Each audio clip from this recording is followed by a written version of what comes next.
Welcome back to another episode of the Life's Ambition podcast. Today we are joined by someone who continuously embraces challenge and turns that into opportunity. He's going to share his input on his documentary, The Art of Grieving. Without further ado, Preston Zeller. Preston, how are you doing today, man? Hey, great, Drew. Thank you for having me on and watching the documentary too. That'll be cool to talk with you on that since you've seen it, because a lot of people I talk to, they know about it, right? They read about it, but they haven't necessarily watched it, which is fine. But always provides context for a little bit of a deeper conversation. Yeah, I think it's going to be really cool because there was one part that really stood out to me about color theory, and I'd love to kind of dive into that a little bit like later on, but would love to know just kind of how you got into the art world itself. I know you also had film industry background to yourself. I just kind of love to know your upbringing. How'd you kind of get there? What were some people that kind of showed, like kind of pointed you in that direction of interest? That kind of stuff. Yeah, I mean, I've been an artist my whole life, and in some regards, I mean, I think it's funny because I think a lot of us grow up creative. Kids are always coloring books and stuff like that. I mean, one of the questions is I like to ask people is like, no matter where you go, what do they give kids when you go into a restaurant? It's a coloring book or like a little coloring sheet. It's crayons. Yeah, it's crayons. I mean, it's like a universal language for kids. So I think we all start out that way.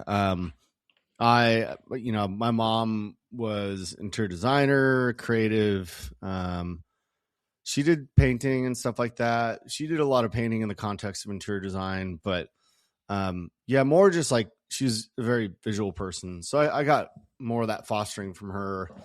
I started playing music early on, piano, saxophone, clarinet, eventually guitar. That's what I really wanted to move to. And so, I still play that and just other different instruments. But I think the underlying thread there is really just music is it's a way of expressing, what's going on in your brain and in your mind, your thoughts, out through an instrument. And so, and same thing with visual arts and a lot of different creative processes.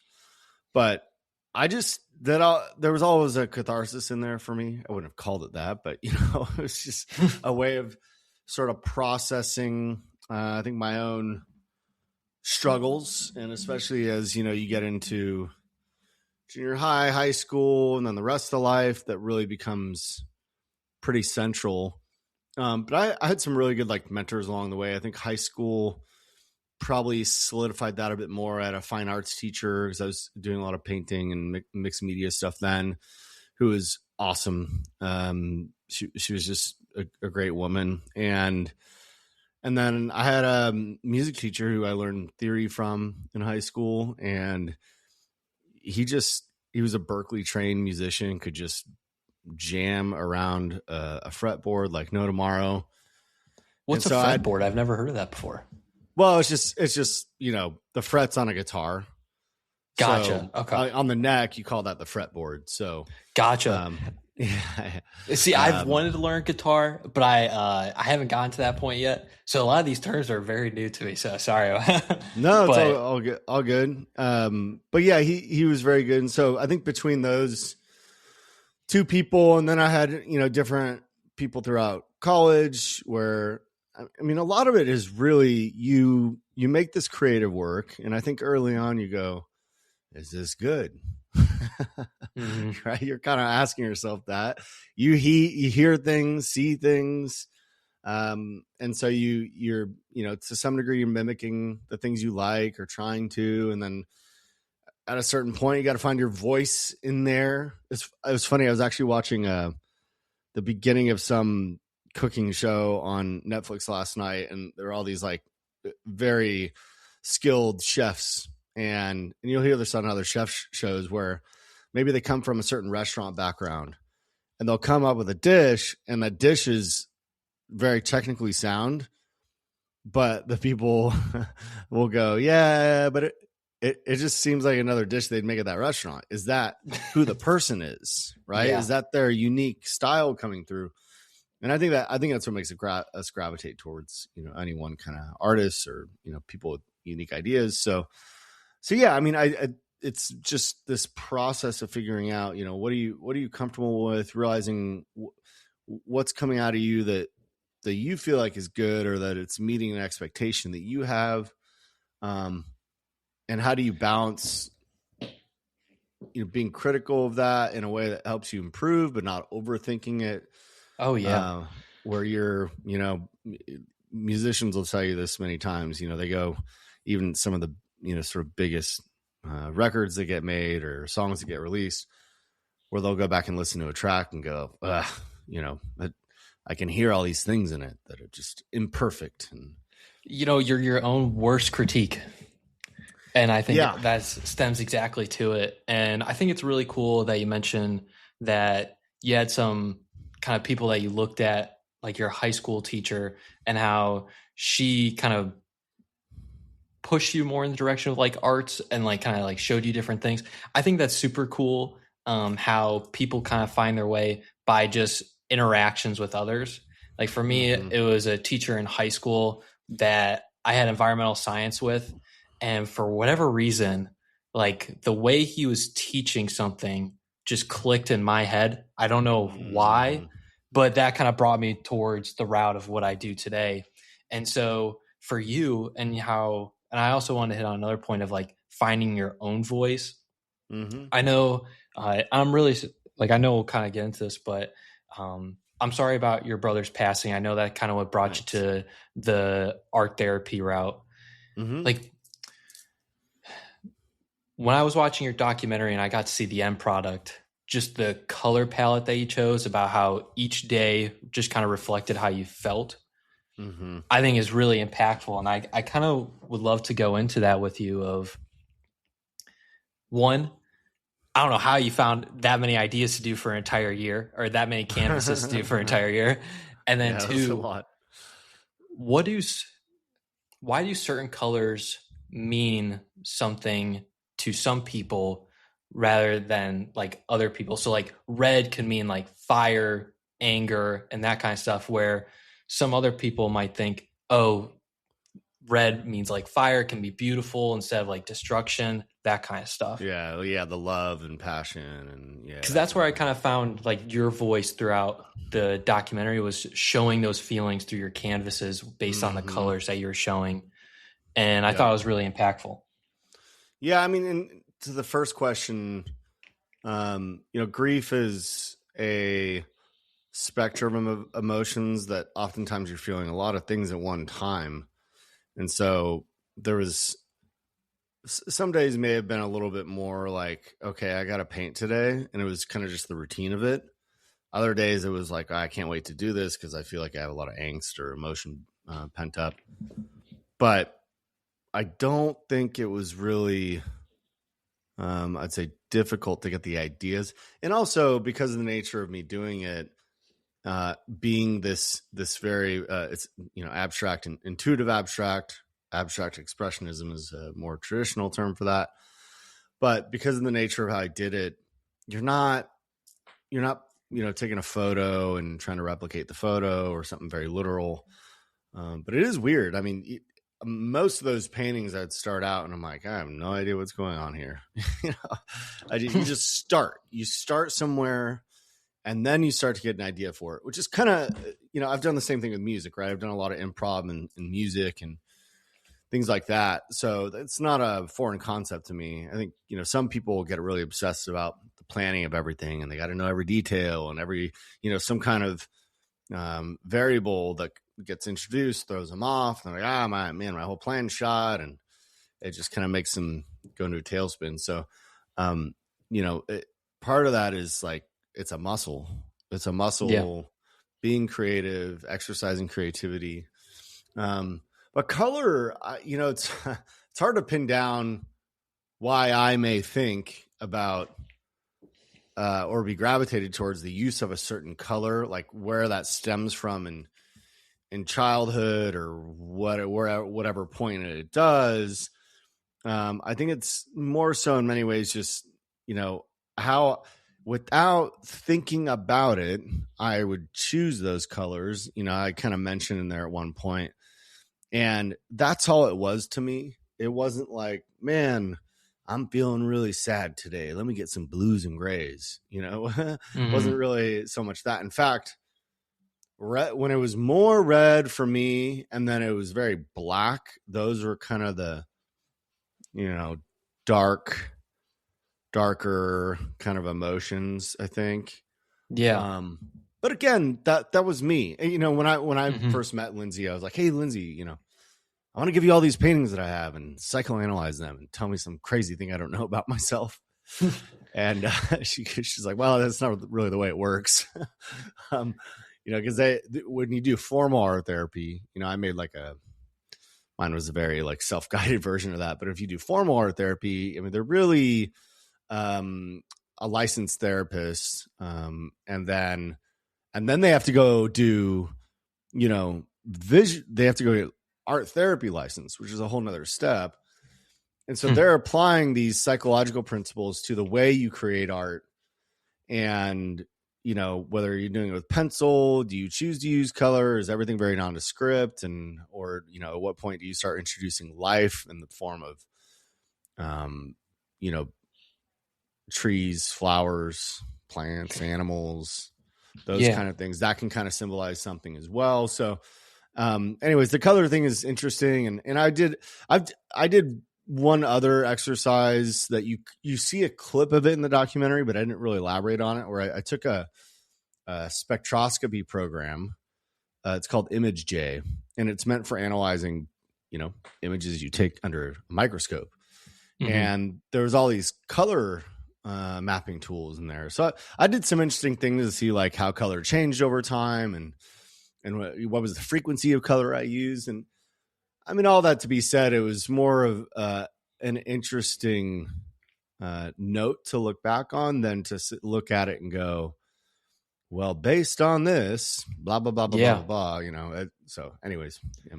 And I'd love to hear your thoughts on it. I had this, and I know we're kind of jumping ahead of before of how'd you kind of get into it and stuff, but I'd love to hear your thought on this of when I was thinking about the different colors and what represents to certain people.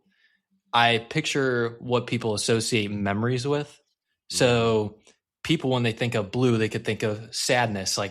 I think of some of the emotions from Inside Out in terms of their colors, anger, red.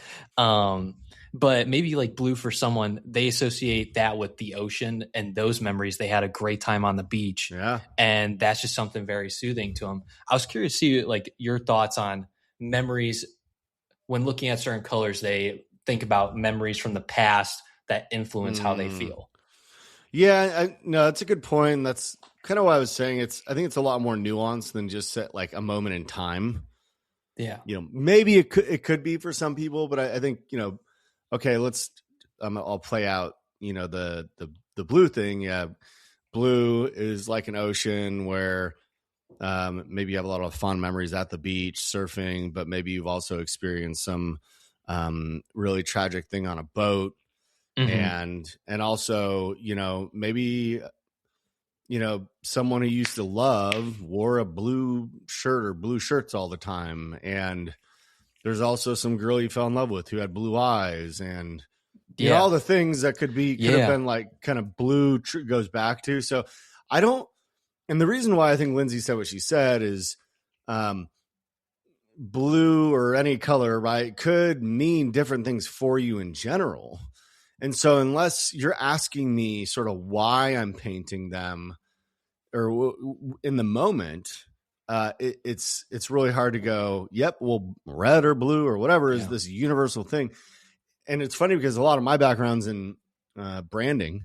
Well, when you go to color theory and branding, you'll find all sorts of articles that say, well, if you want to look luxury, use black. And if you're a food service, use yellow and orange because it invokes hunger. And if you're a energy forward company, use green and, stuff like that. And maybe there is some credence in that to the extent that the brands similar in that space use certain kinds of colors. But does that mean I see green and I automatically go to what the brand wants. Not necessarily. Mm-hmm. So the context matters for sure, in my experience. Now, was branding the life before your documentary? Yeah, I mean, I mean, when I was just coming up as a musician, that was my first branding. I'd say that's how I got into marketing in some manner, was being a performing musician. Had to, you have to market yourself when you're putting out a creative product like music. But I was, yeah, very eyeball deep in branding projects and things related to that, or just like brand development when not just my brother passed, but then ongoing. So that's just been a part of my career for sure. Just being in marketing, it's something you tend to touch at some point. And that, it's not just like branding of I'm putting together sort of a color palette for a brand and here's how I use it, but it's you may be, using colors from an existing brand guide and you're, having to implement that in different aspects. So Yeah, so you said that you were branding yourself as a musician. What did you get to go to did you perform at any nightclubs?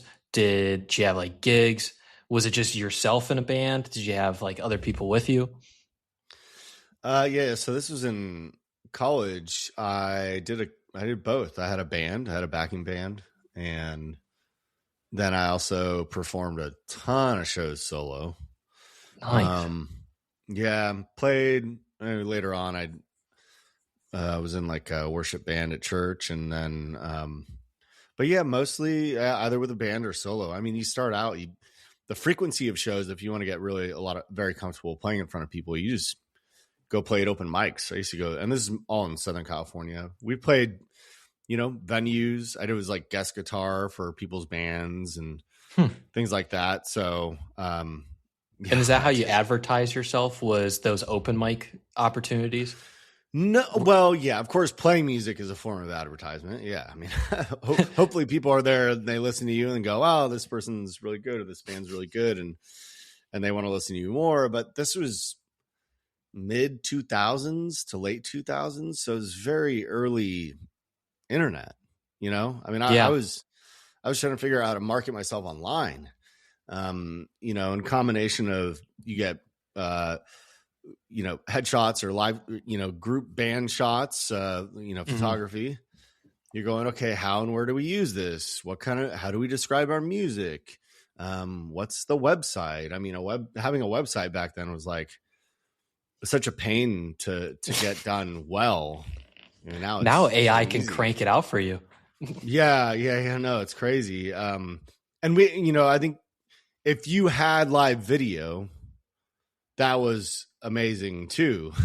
I mean, for the most part, you're just concerned about having a solid recording of yourself that you could go put on SoundCloud, or Pure Volume was really big for a long time for indie groups. But yeah, I mean, it's just, again, you're trying to give people an understanding of who you are and what is your whole ethos? What are you about? If you like, okay, if I say, do you know who Jack Johnson is? I do not. Okay, that's all right. But when someone says like Jack Johnson, they think, hey, it's acoustic surf music. That is what he's known for, and he's so very good at it. So that and you could probably think of some musician in your head. You're like, yes, I know kind of their vibe. Music has unfortunately gotten really kind of, I don't know. I think it's gotten worse, but that's a whole nother topic. Yeah. If you don't mind me asking, how so? I think there's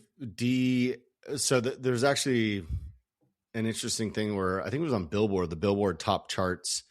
The amount of like group bands that are in like the top charts is like so small now. It's all individual artists. And it has to do with probably a lot of things. I mean, it's easier to control one person and put a entourage around them, and you're becoming the sort of messaging of the music and the band is not really the product anymore. It's like the person, because of social media that's really kind of whacked things out. And then people's music tastes have probably gone, kind of, you don't have like a Led Zeppelin or a Dave Matthews Band or a Rage Against the Machine. You don't have Freddie Mercury like that around. Yeah, you don't have like these group bands that really come up anymore. And I mean, the internet's changed a lot of that, but so it's just music, it's been more commercialized in many ways. Not as much room for, like, I remember going to shows. Again, this is in SoCal. There's all these really small venues that people would come tour through, and you could go like any night of the week and just discover, some awesome new band. You'd also discover a lot of crap, but yeah. Well, but they were out there doing it, so Yeah, so my favorite band is Imagine Dragons, and I remember one of my so I played hockey in school, and one of my teammates' moms, she was saying she saw them at like a local bar. This was 15 years ago, before they got really popular, and then they just kept becoming increasingly more well known. Yeah. And now they obviously are who they are today. But it's just kind of funny to think about how like a musician's career, because I'm sure it's really hard to advertise yourself, especially your voice in that sense, because there's so many people that do it. And I was wondering for you, just like when you got your band, how did you like advertise yourself? When did you, and also like when did you start pivoting out of the music career, I guess you could say? I mean, we were just trying to play as many shows as we could. That was a lot of it, and then playing to different crowds. You can play a college scene, play in a showcase with other types of bands, things like that. I mean, I started moving more towards producing at some point, where I was like computer producing, and I found that was like more enjoyable in ways. And eventually it was kind of interesting. I started doing cue tracks for TV. So like a lot of the short songs you might hear in a TV show, I'd do those. And I found that really sucked the joy out of it, because it was just, you were kind of this on demand, write this weird style that you don't really care to write. I'm like, I guess that's just not me. And so that was all while I was in entertainment. I still, record music sometimes. It's mostly instrumental, but I write acoustic songs still.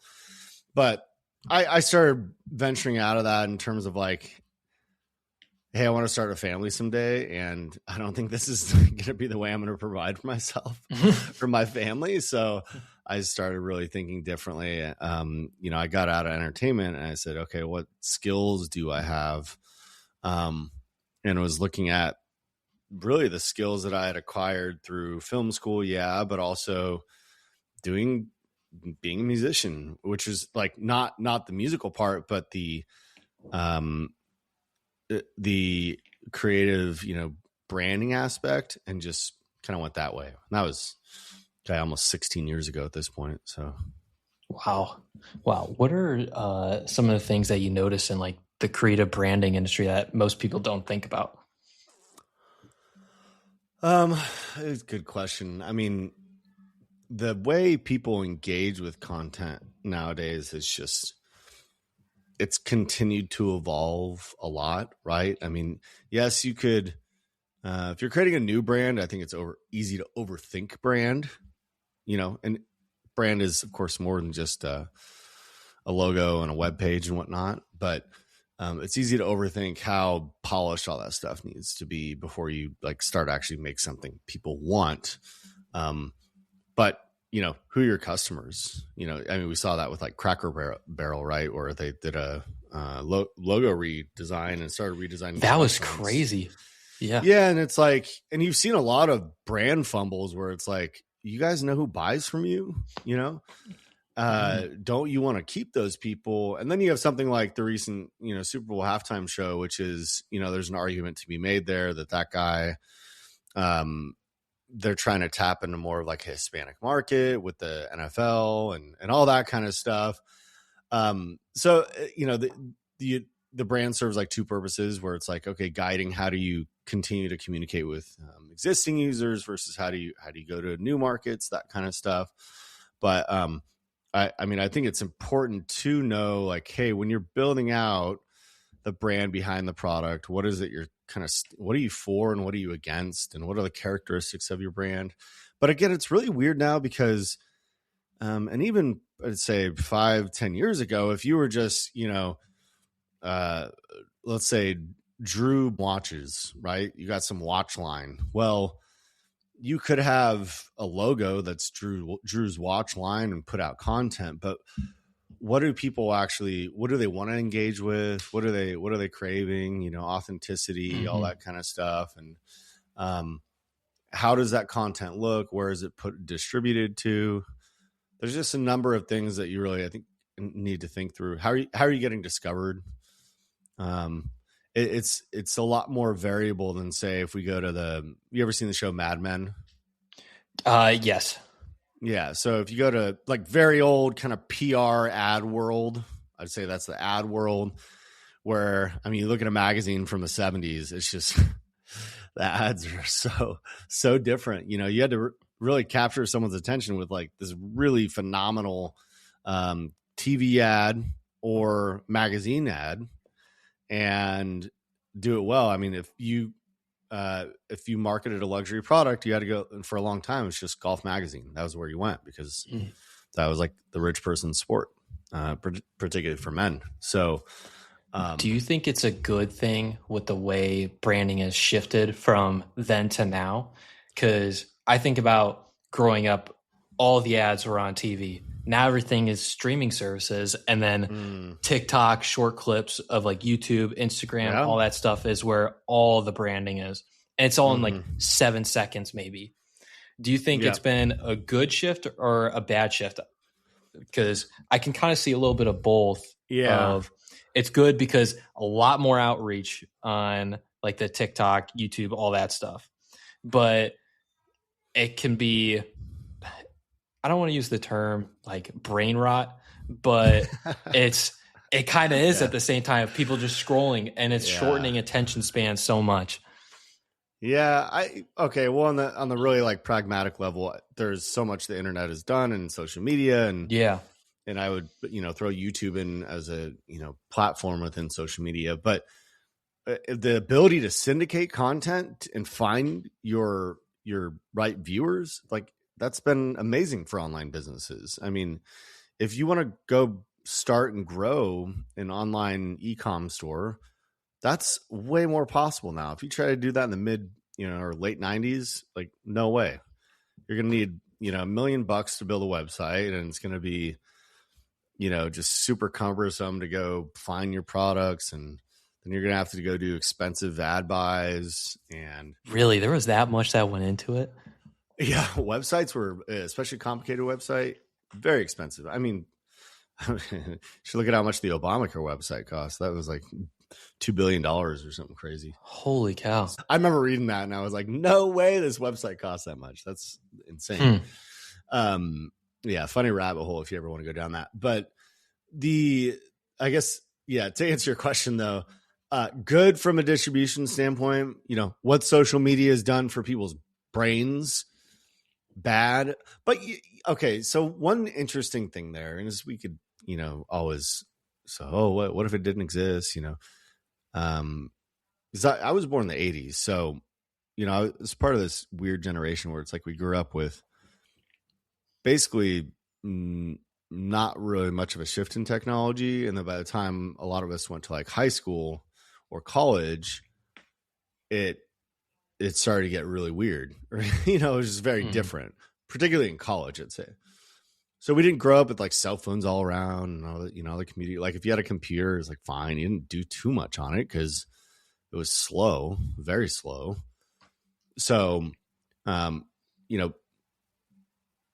hopefully people start to get kind of a healthier balance of, where are the electronics come into play. And I still have something in me from, I think, being a kid where I'm like, I'm going to chuck my phone out the window, and I love going on a hike and not looking at anything. I look at my watch because it's helped me navigate. That's about it. Well, being in Arizona, you guys have all the trails in the world there. So yeah, and we're in, really good time to do it right now. But yeah, so I mean, there's the ability to, I think, just find your ideal buyer. This has not existed before. And so, again, has made it a lot more possible for people to make and grow businesses. The irony is, do you have that motivation? Because to your point, Drew, if you're kind of raised around this just uninhibited access to the internet and particularly social media, and your attention span's low and you're not actually learning, you're just consuming all the time, and that's not gonna do anything for you. no. Even if you think about the nature of what like an influencer does, they're actually producing content. Yeah. They probably have to absorb some amount just to see like where a trend's going, but they're not sitting there just watching, shorts on whatever platform nonstop, where there are people who will brain rot or doom scroll, whatever, however you want to phrase it. I do like, though, the fact that social media has made, in a sense, everyone can be an entrepreneur. Because what it sounds like back then, you needed that $1 million to start that website, those ads, any of that kind of stuff. So I do like that social media now has created entrepreneurs. And I was wondering, with all your branding experience, what separated like a lazy, ambitious person versus or I should say an ambitious person that didn't succeed versus an ambitious person that did succeed? Because I'm assuming you've worked with tons of brands that have been very successful, status quo, all that kind of stuff. Well, I mean, I think the difference at a startup level is, and let me think about that. Yeah, I mean, what is? Are you? I mean, all of it, regardless, is, hey, are you willing to work hard enough to be successful? And honestly, like sometimes that may not even be enough. Not in the thing that, let's say you start something and you were just grinding away at it and you're doing everything right, but it's just, it's not the right time in the market. That's a lot of it, really. Or just something's off where you're not hitting it right. But you take all those learnings, go to the next thing, or you do that like 4 times. You're going to hit it. Just may not be on the thing that you start out as. But I think that's regardless. Okay, let's go back to the 90s, 80s before that, right? Oftentimes you need to go raise money if you're going to, well, for certain businesses, right? If you knew how to do like door-to-door sales, that used to be a huge thing. That's not as much anymore. I mean, actually, I hate getting solicitors, but when I have a young guy that stops by who's trying to like sell something, be like, hey, I'll just sit there and talk to them. They probably hate it because they want to go sell. But I'm like, I applaud what you're doing, but also you don't need to do this. Like if you could think a little more, I guess in a modern sense about how to do it, you can reach people on a much greater scale. That's the thing, Drew. It's the scale. The scale of how you can reach people is so different now. I mean, you could. So I'll give you kind of a random story there because I went on a trip in October of last year and took like a month off, just my family and I, and we created a board game while we were out there. It's called Lockout. You want to go check it out on app stores. Cool. But we created a board game, and I looked into getting it published, right? So kind of traditional route. Let me go through a game publisher. Figured out that was a multi-year arduous and just a process that did not sound worthwhile. When I'm not a game developer by trade, we just happen to make a board game that we're like, this is actually pretty fun and it's legit. Yeah. And so because of my background internet stuff, of course, and building digital products. I'm like, well, I'll create an app out of this. Just put it out there, see what happens. And I forgot about it. I put it out there in November. It's probably like a couple weeks after we got back, and I forgot about it. About a month later, I looked at like the analytics. I'm like, oh my gosh, people are downloading this, playing it, because it goes, it went out to like 170 countries or something. That's awesome. Not to say people are going to know about it right away, but I think it was in Europe. It started getting picked up in the Apple Store. And so I went back and I made a bunch of improvements on it. And I did that, I think, in one more time and put those updates out. And it gets played every day by people in like 12 countries or something.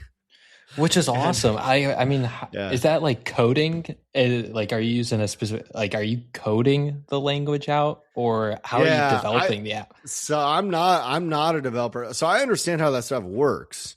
But am I writing code, sitting down writing code? No. And that was crazy because I had to figure out how to create like an online game matching server, which is weird. I'd never done that before. So how do you do that?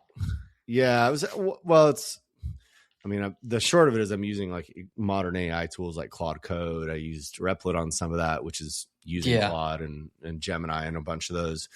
But it's using a React Native, which is just a technology for mobile app development. Cool. Works across Android and iOS.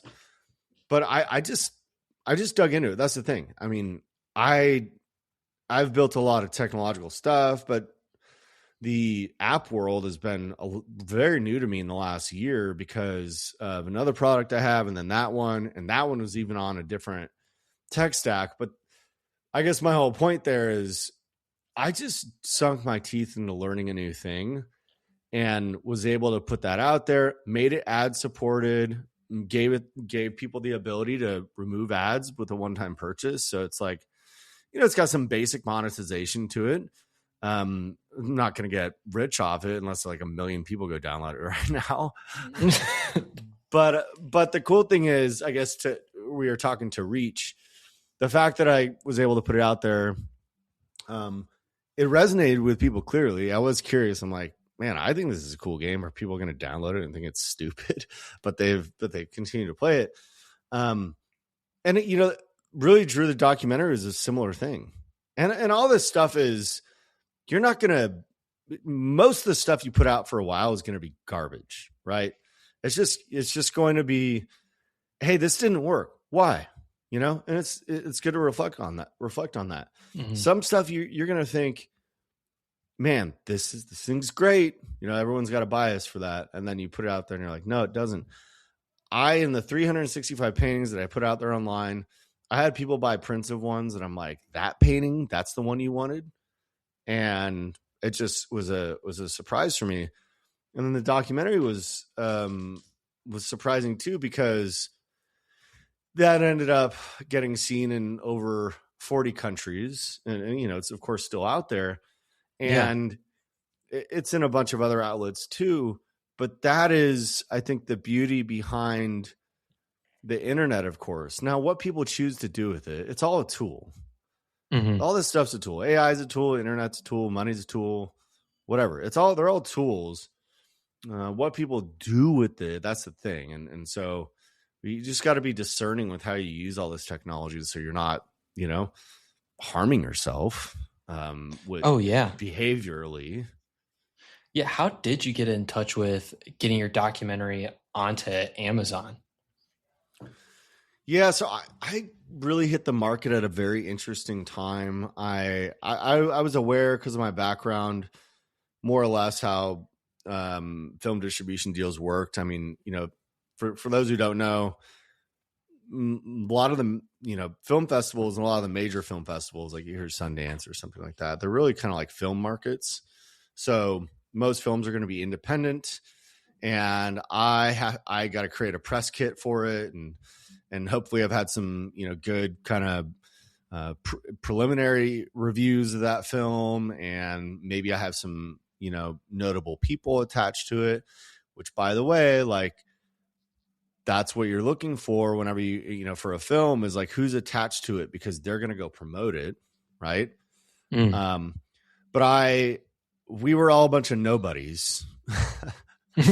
And, I had my own social media channels, but mine were biggest by far on, between all of us. And so I originally signed with a producer's agent who said, or producer's rep is what they're called, basically a sales broker. And so they'll go pitch it to distributors. You could try doing it yourself, but a lot of these people, it's all relational. So, so you have to kind of pay to play on those relationships, and they go pitch it. And what I started noticing is they're all doing these pretty upcharge services, like cut a trailer, do the poster, do some Facebook campaigns. I'm like, yeah, I already got that on lock. Like, I don't need you guys to do that. I just need you to go get it on a platform. But eventually I found a platform called Film Hub.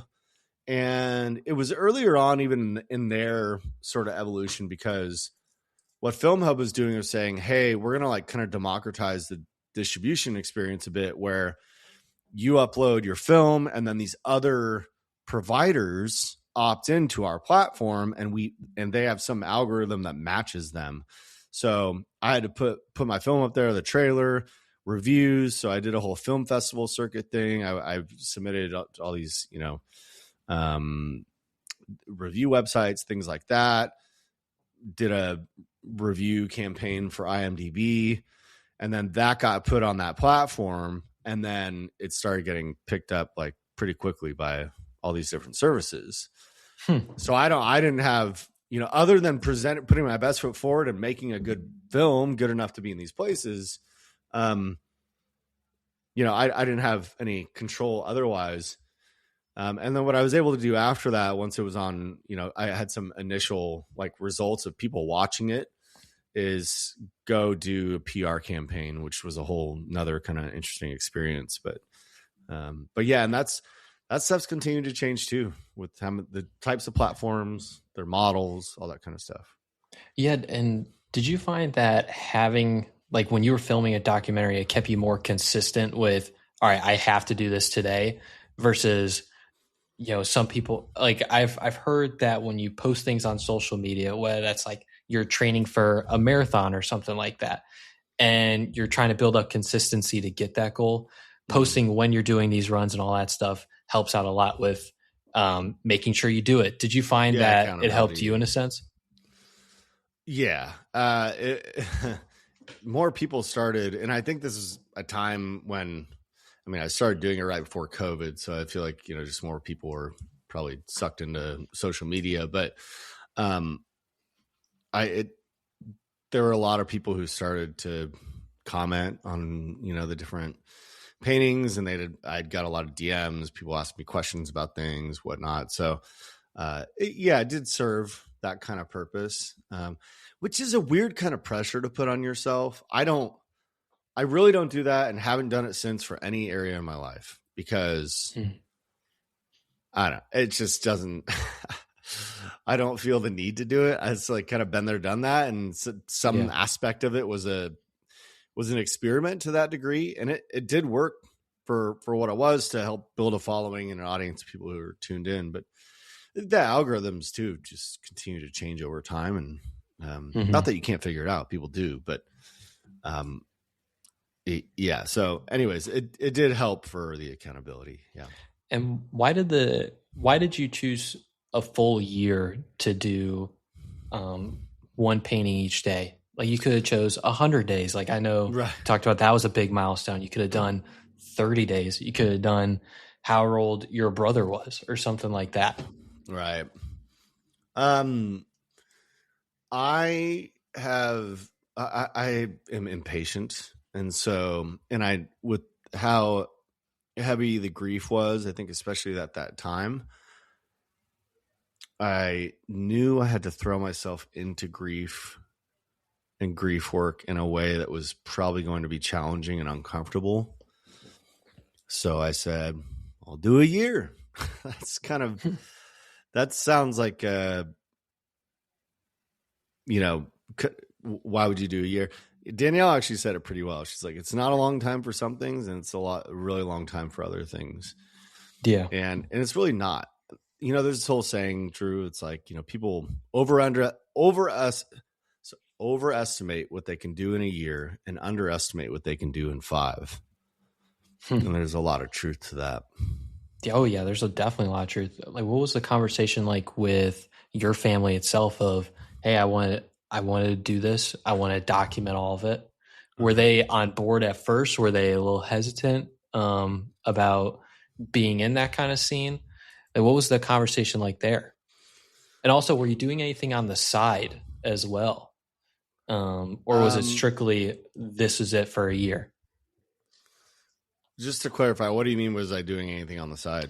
Like, were you still working in the creative branding industry? Were you still... Yeah, I mean, I was working full-time the whole time. Oh, awesome. But I think that's awesome to be able to do both then. I mean, it's funny because I think it's on like Video Librarian, and I get why the guy wrote it this way, but he wrote a review and said, basically, because I say, I left my job and decided to do this project all at the same time. And the guy took it as if like I took a year sabbatical just to paint. And I'm like, no. Like, but it didn't take that long to paint each one. That would be kind of silly. No, I was working full time doing the paintings during the documentary. I actually did end up taking a sabbatical in 2021 to like part of it was just like I had a burnout, and I also knew the documentary was only going to get so far with the editors I had, just because it was such a personal project, and I had to like go into the minds of the story and the footage to really assemble it in a way that made sense, and they just couldn't do that. It was kind of an impossible task. So, but back to your question before that, what was it? I apologize because I went down. Yeah. What was the conversation like with your family? Were they on board with being documented in that sense, or how did they feel about all of it? Yeah, good question. I think my parents, it's taken them a while, and I actually have footage that I didn't include in the documentary just because it didn't turn how I wanted, but it was footage of them coming in and looking at it for the first time. But they were like supportive. It just seemed, it's kind of a strange project, which I wouldn't expect most people to have understood it anyways. My sister was really supportive. She was in the documentary.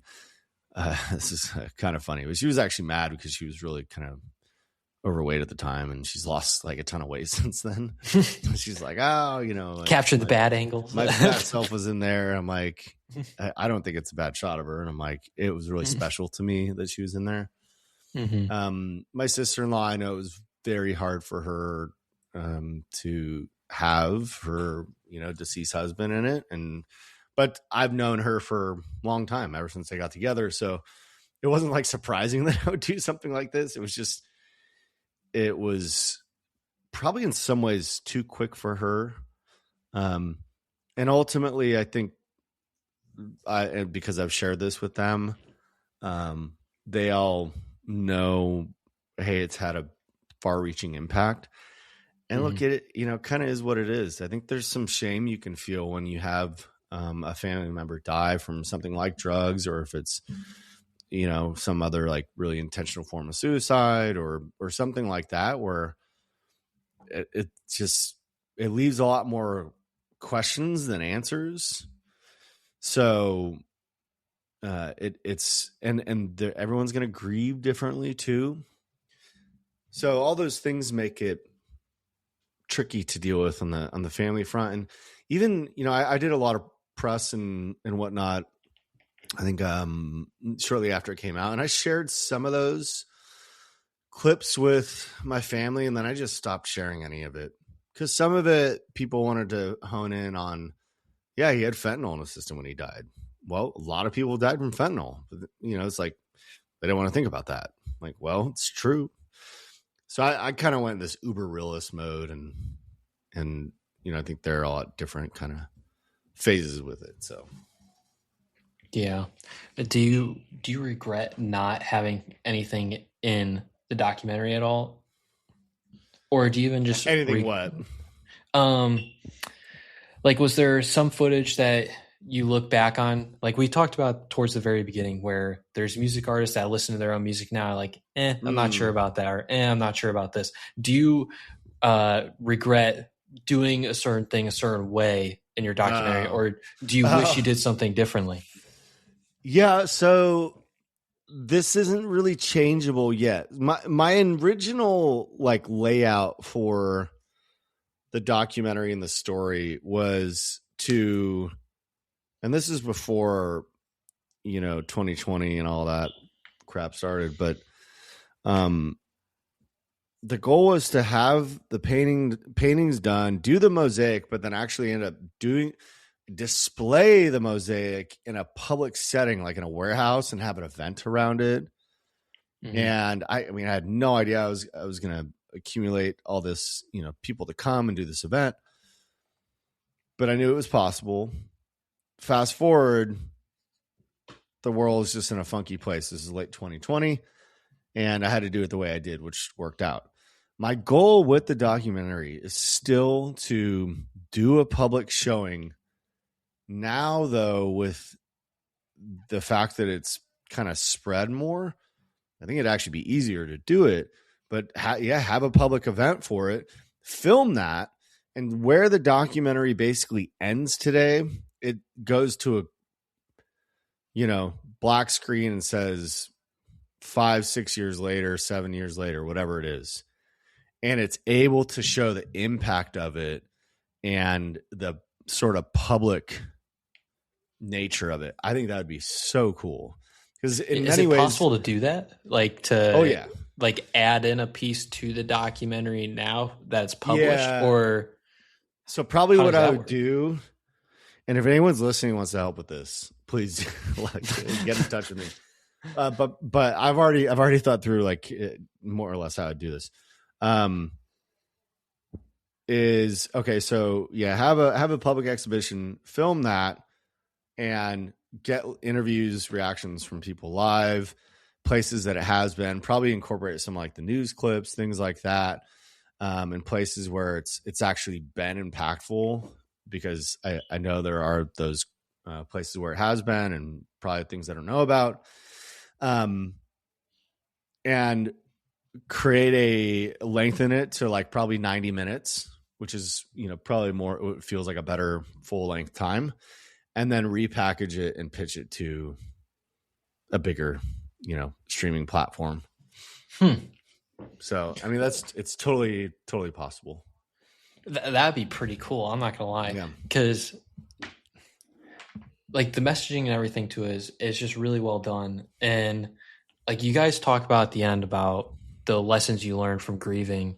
And I'd love for you to share like what, like when you look back on it now and what you learned 6 years from now, because I believe it was 2020 when you did the exhibit. Well, yeah, late 2020 when we filmed like the mosaic hanging. Yeah. How is your like position on grieving, or just your thought process on grieving, changed from then to now? I think it's certainly refined. I've talked through my grief story. Kind of the documentary aspect of it so much that there's been little tweaks here and there. I think for one, there's this, hey, grief, I'll speak to like what the documentary and, times around that, but you grow around grief. It doesn't really shrink. I think you do have to deal with it. Otherwise it will deal with you. You're going to push it down. It's okay to, feel the things you do, but then like find a way to deal with it in a healthy manner. I think that's really key. There's too much of our culture that, sometimes encourages staying in this like victim mindset where it's like, you're just reliving your pain all the time, and maybe use that to justify a certain kind of behavior. But it's trippy because, the nature of mine being a loss of my brother, I I'll revisit that every now and then. So I do an outline for a book right now that's kind of mixes my business and this documentary and why I did it, and grief, and as I revisit my relationship with my brother, I learn new things about myself, and that surprises me. So I think there's opportunities there when you go, hey, this person, the loss of them affects me a lot. What was my relationship like? Why does it affect me the way it does? And going into that, and that may be very painful for people, and I get why you might not want to even explore that. And there's aspects of my relationship with my brother that were very painful, but also I'm getting new insights out of it. So I think to that extent, it's been, rather he not died, but I'm doing the best with it that I can. Yeah. Yeah. And obviously very sorry for your loss. Thanks. What I'm hearing like throughout this conversation between us is, regardless of what has happened, you always seem to be striving for that next big, or not like the next thing. And you're always taking some incident that could have been bad and dwell on it and have that victim mentality, but you're always looking at that positive mindset and like looking of, what can I do with it? How can I work through this? And I would kind of want to leave you on like a 2-part question is, how did you develop that mindset? And also, how do you think others can develop that mindset as well? Because it is very hard to get out of that rut mentality, or especially when something as hard as losing your brother is. Yeah, I think one thing is, if you don't do hard things, go start doing hard things. Like go do things that, and it sounds simple. It's but like, okay, let's say working out, I mean, I think there's going and pushing yourself in a workout where you feel really exhausted. I guarantee you're also going to feel, really good, because it's releasing good endorphins, and getting used to that. I mean, I think that is really good as well. I think also just because the way I was raised and who my brother was and who my dad was, and just life, I got married young, had kids young. I mean, I didn't really have the comfort of being like, well, I'm not going to do this. It's just like, well, I gotta suck it up. There was never an option to, not do it. So yeah, but I think just do hard things. So there's this whole thing, Drew, where, it's like, you may be predisposed to being cold, but there's something about letting yourself get cold, because then your body knows to react to it and like burn energy in a different way so that it can warm you up. And so it's like, too many people, if they think they're going to be cold, well, I'll put on a jacket all the time, no matter where it is. And so you got to like be okay with being put under the stress. And there's a good biblical reference I really like. It talks about silver being refined 7 times. Well, if you refine silver 7 times under heat, it's going to be pure silver. That's how you go from silver, it's like, to something that's incredibly valuable, but it's got to go through, that refinement. So, do hard things. And it sounds like, I guess, how do I explain this? It sounds like honestly, I'm just going to leave it at that. I think that's awesome. I got no words. I was trying to come up with something, but I think that's awesome. And I really can't thank you enough, Preston, for wanting to do the episode today. It means a lot. Yeah, sure. Thanks for having me on, Drew. Appreciate it. Hey, everyone. Want to take a quick second and say thank you to whoever listened to the episode today. I really do appreciate it, and it means a lot. If you did like the episode, make sure to give it a like or 5-star rating, depending on what platform you are listening to. And if you really want to support the show, check out our website or Patreon link below. Thank you, and I'll catch you in the next episode.